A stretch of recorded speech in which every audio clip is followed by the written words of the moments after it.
So today we're looking at the all-color book of Art Deco by Dan Klein. It's got 108 color photographs by Angelo Hornak. So part of the challenge in our modern times is, what is the value of a book when you have 80 billion pictures on Google and Pinterest and so on that you can get access to? Sometimes it's nice, especially if you're doing art, but also if you just enjoy appreciating art, to sit down and have full color, large format printed versions that you can prop up in front of you and take a close look at. And it's also fair to say that not everything is on the web. There are a lot of gems that are found only in books that have not made it to the web yet. So this starts with details about the Art Deco movement. When did it start? When did it end? And so on. And then it goes into the actual examples. Oh, here comes my cat to help out. Yes, this is a book. Thank you so much for participating in the book. Now you can move out of the way now that you have added your foot imprint to the book. Come on, come over here. Come over here, sweetie. So we start with symbols and shapes. This is a time when racing cars were new and exciting. So we got some racing cars in monochrome. There you go. Yes, good kitty. Different colors. The statuary, perfume bottles, clocks. And if you are doing a work of art, it might be really helpful to have one of these in front of you as inspiration and to be able to see it and get a strong sense of what it was about. There we go. Fashion accessories, some necklaces. The different colors and shapes that were involved. Flyers. Different bottles. So you can see that there were a range of things. It's not that they were all bright colors. Sometimes they were muted. It's not that they were all a specific way, but there's certainly a style to them that we could recognize with the teardrop earrings and so on. The handbags and the shoes. So there's a dressing mirror with a matching stool. It fits nicely into that little nook. Some more jewelry and pins and cases.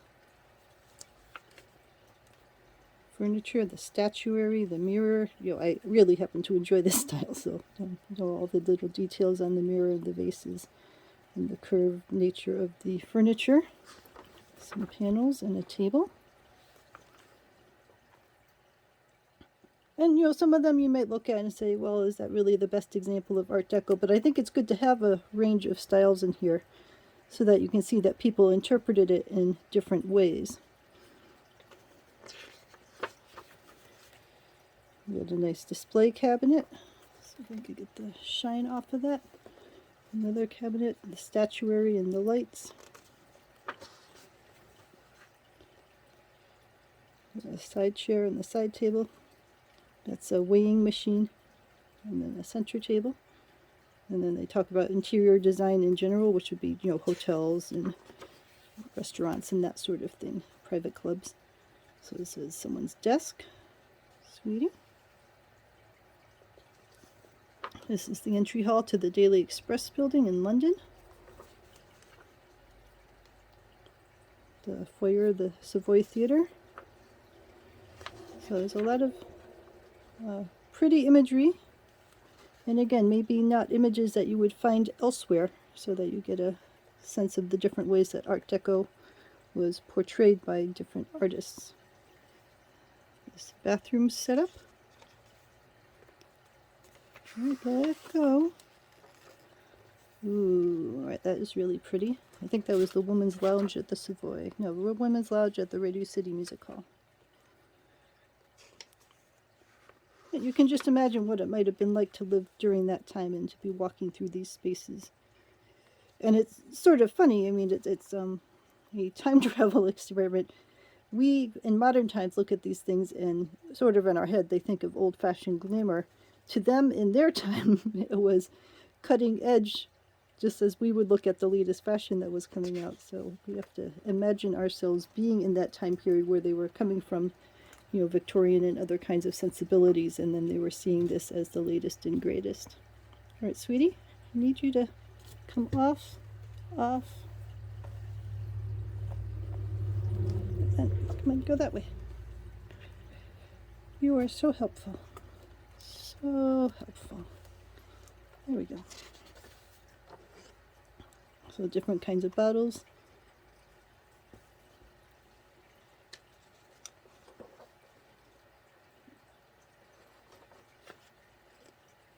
Interesting clock. And then we get into knickknacks, the statuary, the tea sets, vases, items on shelves, jazz musicians. So the many little ways that people would incorporate this style into their daily life. And if someone didn't have quite as much money, they wouldn't be able to do their entire bathroom in this style, but they may be able to get one plate to hang on the wall to be able to add this style into their world. And then Art Deco was involved quite a lot in flyers for musicals and Broadway shows and all that other kind of stuff. That's really pretty. Posters for plays. And then they talk about the architecture of Art Deco, how it was incorporated, and this is Rockefeller Plaza. This is Radio City Music Hall, one of the plaques, one of the classic signs of theater. So sometimes it's very pretty, and then sometimes this almost gets into a brutalist kind of style with all of the concrete and everything. So there's a mix of ways that it was interpreted. And then the Chrysler Building, a lot of the classic buildings and the way that they have these kinds of details.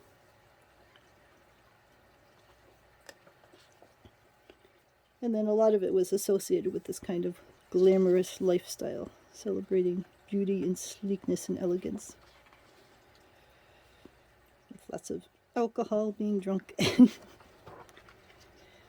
that's it. And that's actually really pretty too.